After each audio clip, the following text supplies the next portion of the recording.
సంగారెడ్డి జిల్లా జహీరాబాద్ మండలం కొత్తూరులోని ట్రెడెంట్ షుగర్ ఫ్యాక్టరీలో కార్మికుడు చీమ్ని పైకెక్కి నిరసన చేపట్టాడు. 12 నెలలుగా యాజమాన్యం జీతాలు చెల్లించడం లేదంటూ ఆందోళనకు దిగాడు రమేష్. నెల రోజుల్లో తన కూతురు వివాహం ఉందని చెప్పినా యాజమాన్యం పట్టించుకోవడం లేదంటూ ఆవేదన వ్యక్తం చేశారు. తమ జీతాలను ఇవ్వకపోతే చీమ్నీపై నుండి దూకుతానని హెచ్చరించాడు. పోలీసులు అక్కడికి చేరుకుని యాజమాన్యంతో మాట్లాడతామని చెప్పడంతో కిందకు దిగాడు రమేష్. యాజమాన్యం కార్మిక నాయకులతో చర్చించి తమకు జీతాలను చెల్లించేలా చూడాలని పోలీసులకు విజ్ఞప్తి చేశారు కార్మికులు.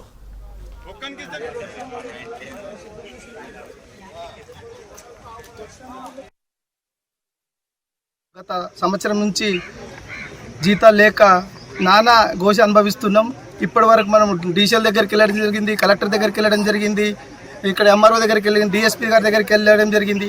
ఎప్పుడు వెళ్ళినా ప్రాబ్లం వచ్చినప్పుడు మాత్రం అందరు స్పందిస్తారు, అందరు నాయకులు, అందరు ఆఫీసర్లు వస్తారు. తర్వాత మా ఘోష ఎవరు పట్టించుకోలేరు. రోజు పొద్దుగాల 8 గంటలకు వచ్చి ఎండాకాలం మొత్తం కూడా ఒక నీళ్ళు కూడా మాకు అరేంజ్ లేకున్నా కానీ మేము టిఫిన్ కట్టుకొచ్చి మేము ఇక్కడ వచ్చి తింటున్నాం. కానీ ఇప్పటి వరకు మేము చెప్పుల అరగంగా డీసీఎల్కి 100 సార్లు తిరిగినా ఇప్పటి వరకు మాకు జీతాలు కూడా ఇవ్వట్లేదు.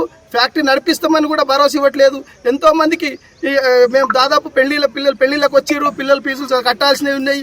ఎవరికి చెప్పుకున్నా మా పరిష్కారం మాత్రం తీర్తలేదు. మాకు సాగు తప్ప ఇంకోటి లేదని చెప్పేసి ఈరోజు మా యొక్క రమేష్ బాబు గారు కూడా చిమ్ని ఎక్కడం జరిగింది. ఇంత ఎక్కినా కానీ ఇప్పటి కూడా మేము దించాలని చూస్తున్నారు తప్ప మా పరిష్కారం చేయాలని చూపిస్తలేరు.